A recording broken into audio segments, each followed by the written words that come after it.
First contact's price. The stars went dark over Manhattan first.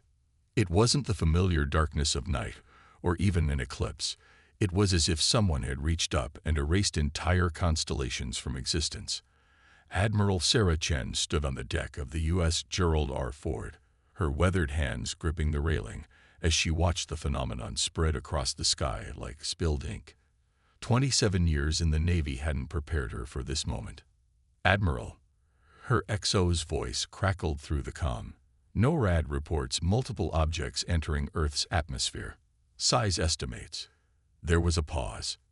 "Ma'am, they're reading objects larger than aircraft carriers." The Nexarian ships revealed themselves like ancient leviathans surfacing from the depths of space. Their hulls seemed to absorb light rather than reflect it, creating those distinctive patches of darkness that had first alerted humanity to their presence. They were beautiful in a terrifying way, organic curves blended with geometric precision, suggesting technology centuries beyond anything Earth had achieved. The first transmission came exactly 47 minutes after the ships appeared. It broadcast simultaneously across every frequency, every device, every screen on Earth.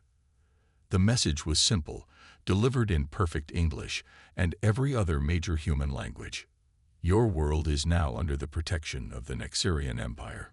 Resist, and you will be erased. Protection. The word echoed through command centers and living rooms alike. Nobody believed it.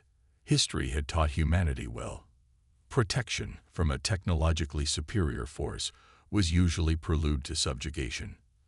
What the Nexarians couldn't understand, was that humanity had spent its entire existence preparing for this moment, even if they didn't know it. Every war, every conflict, every arms race had been an unconscious dress rehearsal for the day Earth would face an external threat. Admiral Chen was among the first to realize the invaders' critical mistake. They had positioned their ships over major cities, following the classic intimidation playbook. But in doing so, they'd revealed their own arrogance. They assumed humanity would be paralyzed by fear, awed by their technological superiority. "Get me a secure line to Strat Suam," Chen ordered, her mind already racing through possibilities. "And contact our allies. All of them." Within hours, Earth's response began.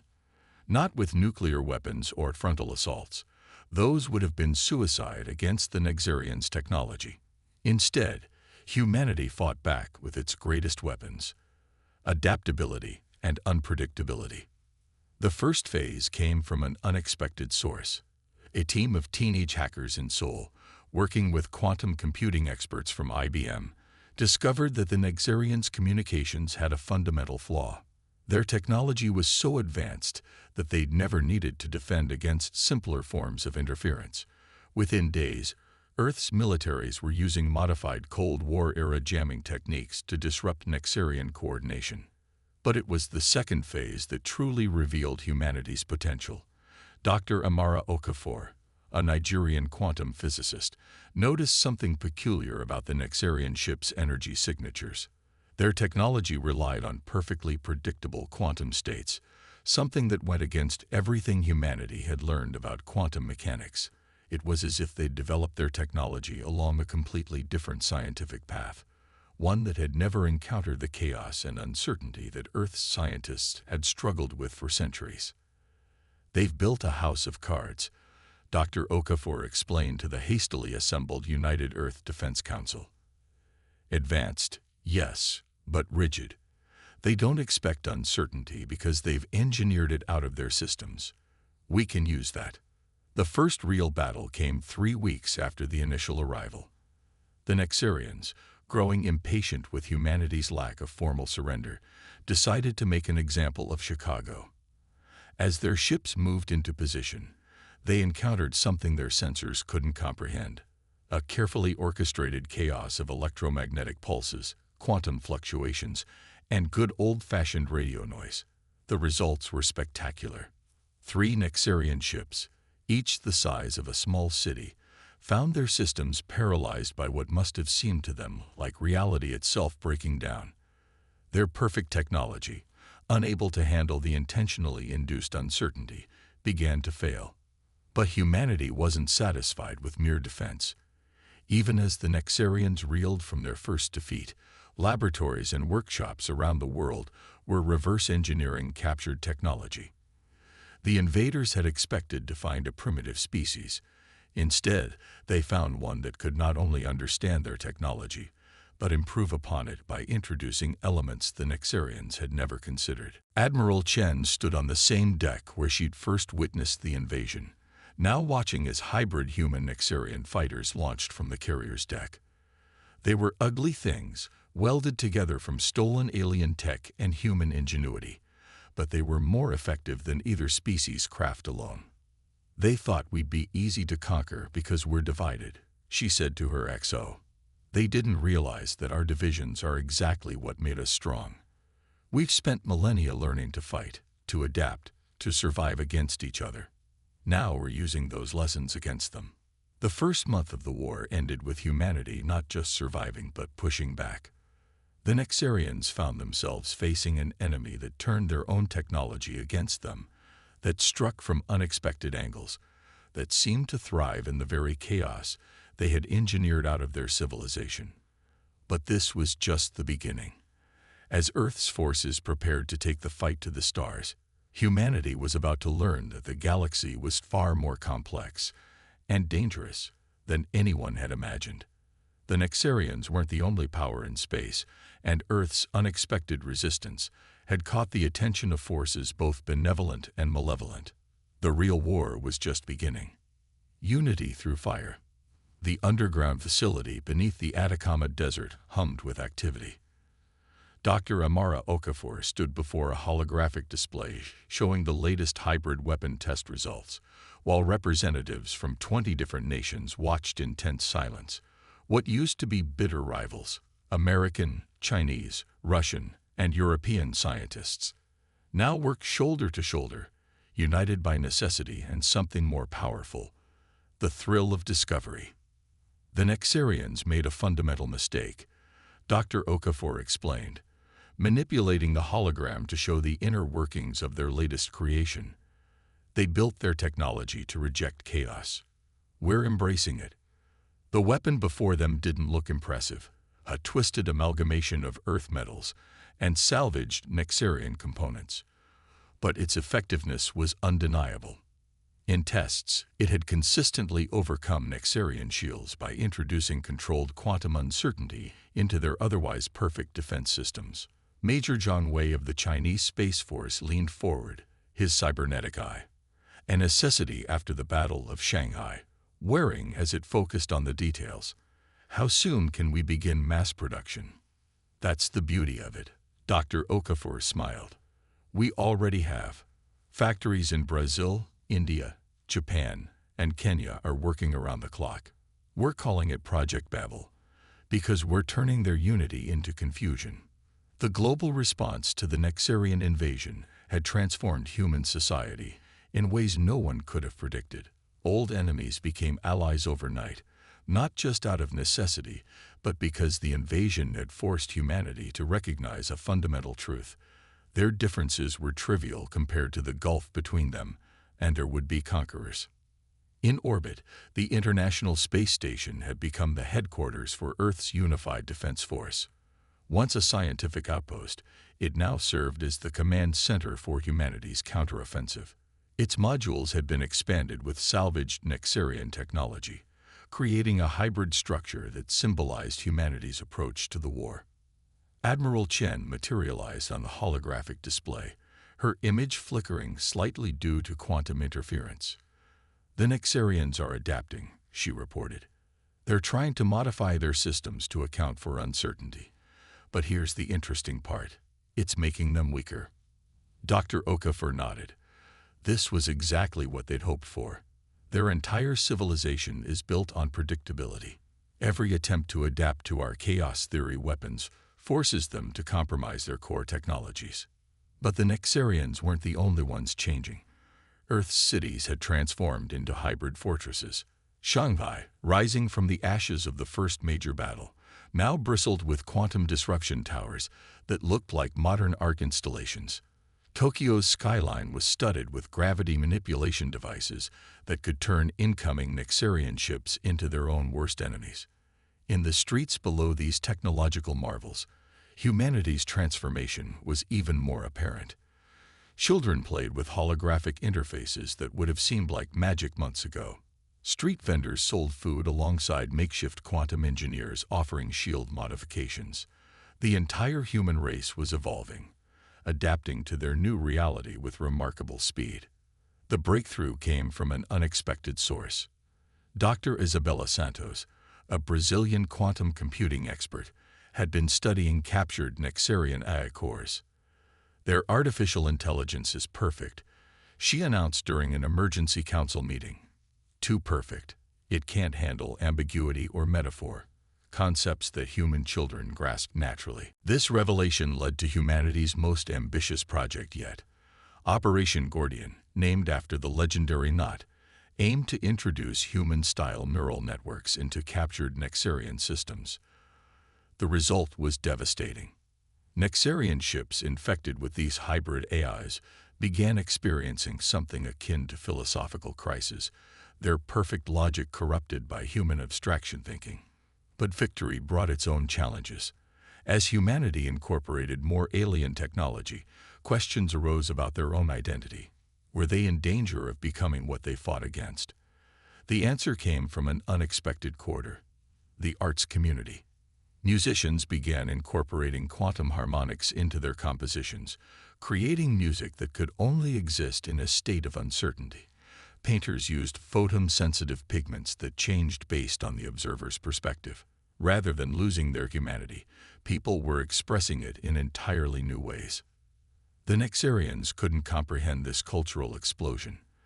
Their reports back to their hierarchy struggled to explain how their technology, designed for perfect efficiency, was being used to create what they saw as chaos and disorder. Then came the game changer. Deep in the Urals, in a facility that until recently had housed Russia's nuclear deterrent, a team of international scientists achieved what they called quantum empathy, the ability to directly interface human consciousness with Nexarian technology.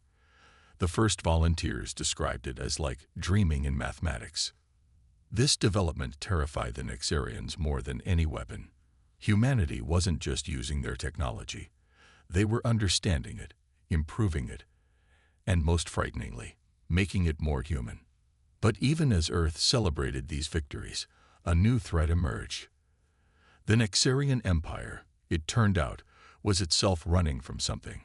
Intercepted communications revealed mentions of the Void, an enemy that had driven them to seek new territories and resources.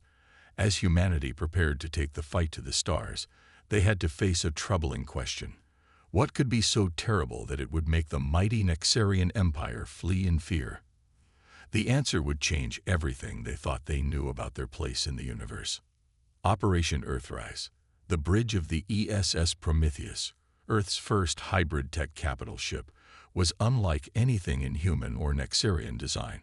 Where Nexarian ships were all cold precision and traditional human vessels were utilitarian, this was something new: organic curves melded with holographic displays, quantum interfaces designed to work with human intuition rather than against it. Commander Yuki Tanaka stood at its heart, her neural implants glowing softly as she communed with the ship's hybrid eye. Around her, the bridge crew, representing 15 different nations, prepared for humanity's most ambitious operation yet. Neural synchronization at 98%, reported Lieutenant Garcia, his fingers dancing through the quantum interface. "The fleet is ready, Commander." Operation Earthrise was about to begin, humanity's first major push beyond lunar orbit. But this wasn't just a military operation. It was an experiment in human potential. "All ships, initiate quantum fold," Tanaka ordered. The view outside shifted as 40 ships, each a unique fusion of human ingenuity and Nexarian technology, engaged their drives simultaneously. The effect was beautiful and terrifying. Space itself seemed to ripple like disturbed water. What the Nexarians never understood was that their technology, in human hands, could do things they'd never imagined. By embracing uncertainty and chaos as fundamental principles, Earth's scientists had transformed their stolen tech into something new. The fleet emerged in the Kuiper Belt, where intelligence suggested the Nexarians had established their main staging area. But what they found changed everything. Multiple contacts called out Senior Officer Chen Wei. But they're not Nexarian signatures. These are different. Through the quantum sensors, they saw them.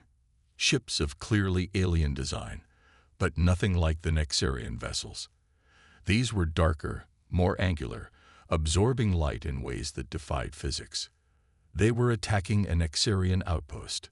"We're picking up a transmission," Lieutenant Garcia announced. It's translating itself." The message that came through was simple but chilling.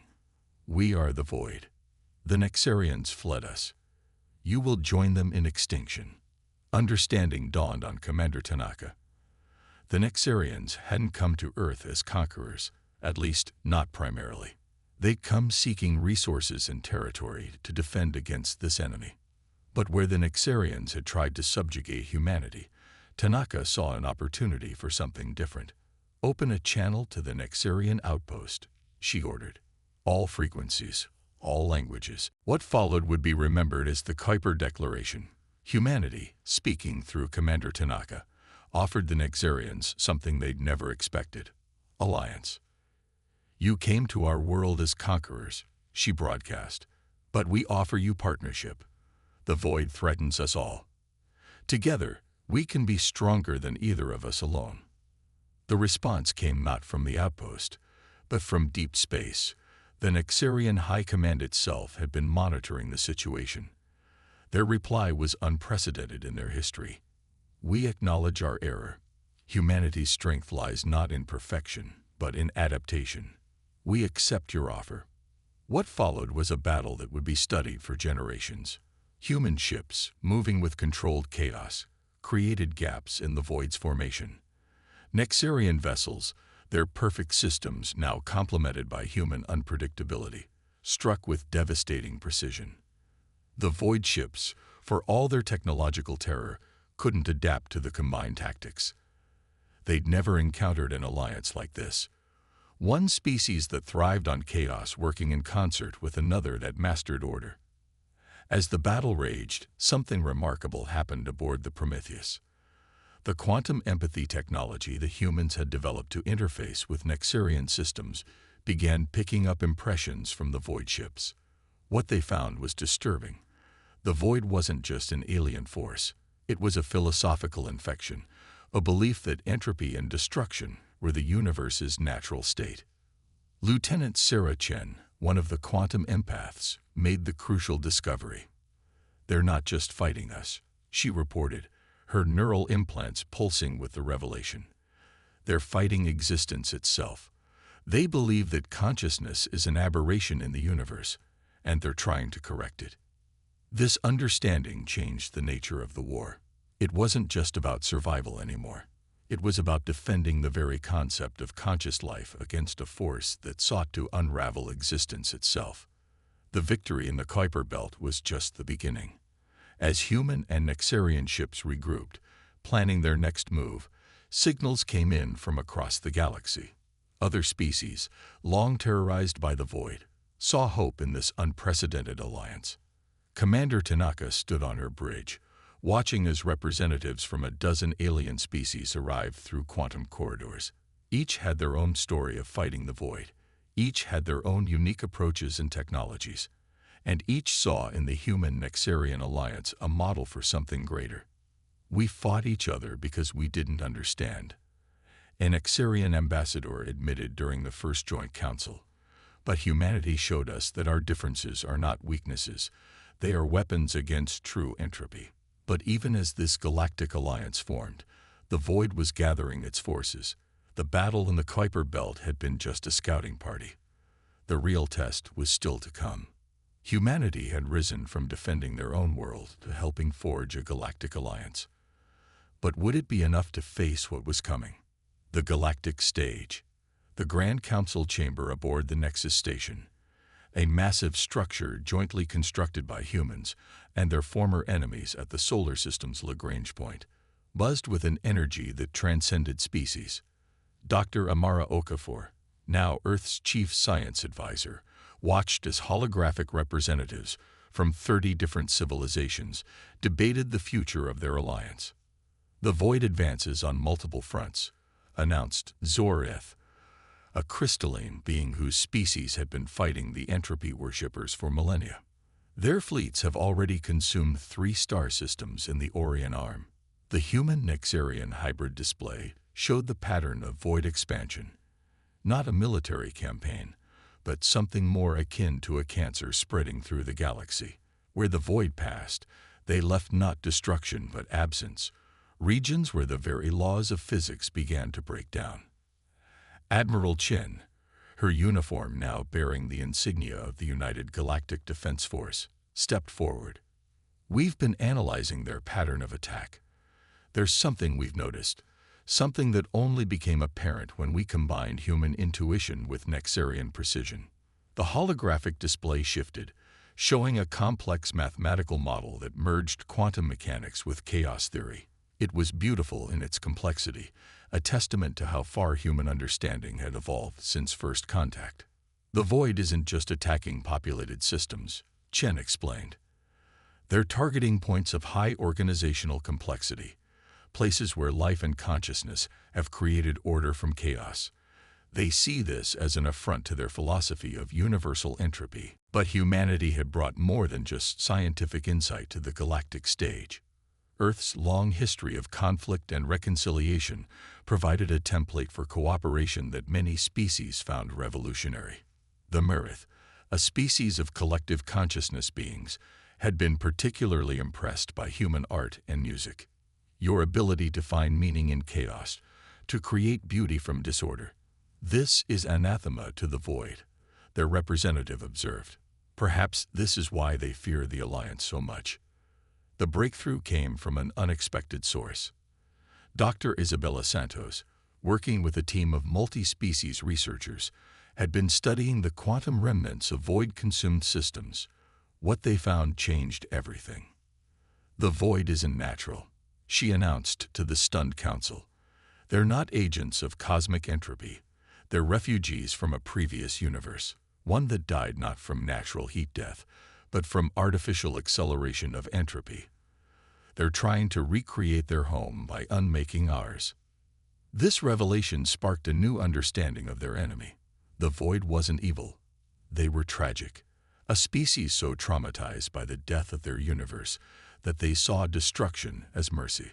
But this understanding also provided an opportunity. Commander Tanaka, whose experiences with quantum empathy had given her unique insights, proposed something radical.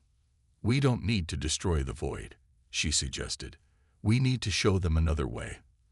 They fled here because their universe died. But together, we can show them how to build rather than destroy." The plan that emerged was audacious. Using combined human-Nexarian technology, enhanced by contributions from a dozen other species, they would attempt to communicate with the Void on a fundamental level, not through language or mathematics, but through the quantum fabric of reality itself. Project Lighthouse, as it became known, would require resources beyond anything the Alliance had attempted before. At strategic points throughout the galaxy, massive quantum resonators were constructed. Each one was designed to broadcast not just signals, but consciousness itself, the accumulated experiences, hopes, and creative potential of all allied species. The Nexarians provided the precision needed to maintain the quantum fields. The Mirith contributed their understanding of collective consciousness. Other species added their own unique insights and technologies. But it was humanity's gift, the ability to find hope in darkness, to create order from chaos while celebrating rather than fearing uncertainty. That would be the key. As the project neared completion, something unprecedented occurred. The quantum empaths began receiving impressions from within Void territory, signs that at least some of them were responding to the broadcast. They weren't just receiving the signals, they were beginning to question their fundamental beliefs. "They're awakening," reported Lieutenant Chen, her neural implants glowing as she interpreted the quantum signals. For the first time since they lost their universe, they're allowing themselves to feel something besides despair. But not all of the void embraced this change. As Project Lighthouse reached more of their kind, their forces split. Some began to approach Alliance space not as destroyers, but as refugees seeking a new way of existence. Others, driven by fear and dogma, prepared for one final apocalyptic push to complete their mission of unmaking. The galaxy stood on the brink of its most crucial moment. Humanity had helped forge an alliance that defied imagination, but would it be enough to face the coming storm? The answer would determine not just the fate of Earth or even the galaxy, but the very nature of existence itself. The final battle would not be fought with weapons alone, but with ideas, the power of hope against despair, creation against destruction, and the fundamental question of whether consciousness itself was a cosmic error or its greatest achievement. Victory's echo. The void between galaxies was no longer empty. Project Lighthouse's quantum resonators created ribbons of light that connected thousands of stars, a visible manifestation of consciousness spanning the darkness.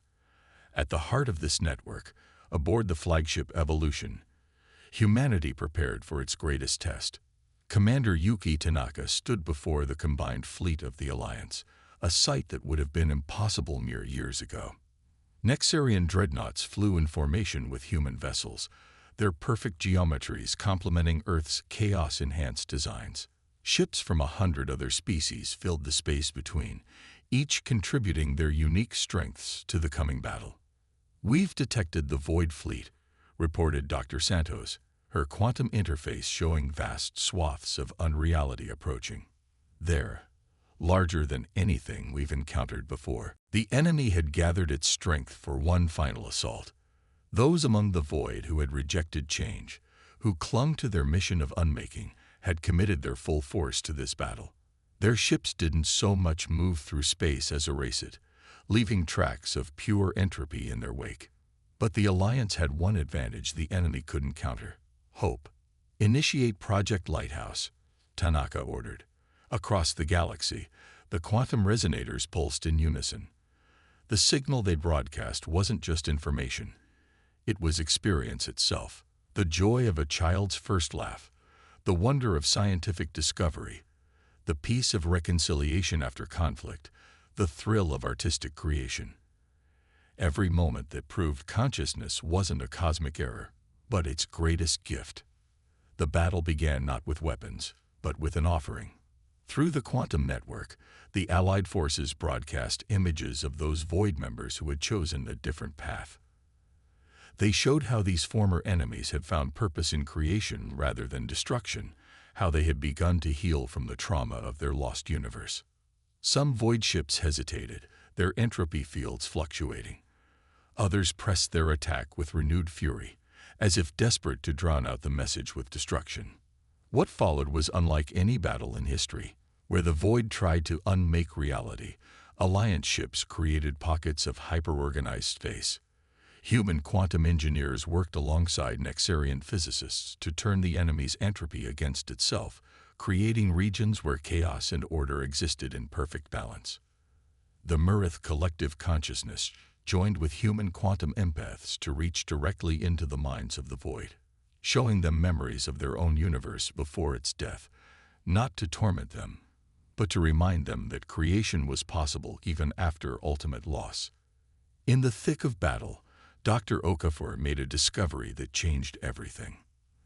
"Their entropy field," she announced, her voice tight with excitement. "It's not destroying our reality. It's trying to preserve theirs. Every attack is an attempt to recreate their lost home." This understanding led to the battle's turning point. Instead of fighting the entropy directly, the Alliance began using their quantum resonators to offer something new: the possibility of a synthesis between two universes worth of physical loss. "You don't have to destroy this universe to honor your own," Tanaka broadcast to the Void Fleet. "Help us create something new, a reality that remembers what was lost while celebrating what can be." The message, carried on waves of quantum consciousness, reached deep into the Void Fleet, Ships began to power down their entropy fields, at first in ones and twos, then in whole squadrons. Those that continued fighting found themselves confronted not just by alliance weapons, but by their own kind, now fighting to preserve rather than destroy. The final moments of the battle were not marked by explosions or destruction, but by transformation. Where void ships deactivated their entropy fields, reality rushed in not to destroy but to embrace them. The quantum resonators, guided by the combined consciousness of a dozen species, helped create spaces where both forms of physics could coexist. In the aftermath, as the Alliance fleet surveyed what they had achieved, something unprecedented occurred. The remaining void ships, instead of fleeing or continuing their attack, began to arrange themselves in a pattern. Through the quantum network, their message became clear.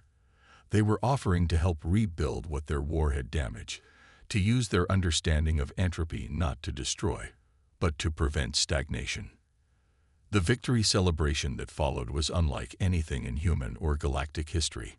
On Earth, people gathered in streets still bearing scars from the first invasion, now watching as former enemies joined in the work of creation. In orbit, ships that had once tried to destroy each other now exchanged crews and knowledge. But perhaps the most profound change was in how the galaxy viewed consciousness itself. The void had believed it was an aberration to be corrected. Instead, consciousness had proven to be the force that could bridge universes, that could find hope in entropy and creation in destruction. Humanity's role in this transformation was acknowledged across the galaxy, not because they were the strongest or most advanced, but because they had never lost their capacity for both chaos and order, for both conflict and reconciliation. Commander Tanaka, standing on the observation deck of the Evolution, watched as teams of human, Nexarian, and former Void scientists began work on a new project, creating stable zones where the physics of both universes could coexist, allowing the Void to experience echoes of their lost home without destroying the new one they had found. "We didn't just save our universe," she observed to Admiral Chen. "We prove that consciousness isn't a mistake.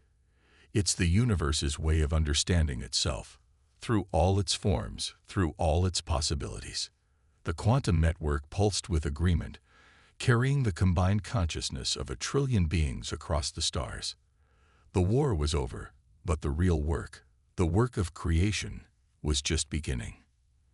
In the end, humanity's greatest contribution to the galaxy wasn't their technology or their fighting spirit, but their fundamental understanding that the most beautiful things emerge from the balance between chaos and order, between ending and beginning, between what was lost and what could be. The stars shone brighter that day, or perhaps we had simply learned to see them differently.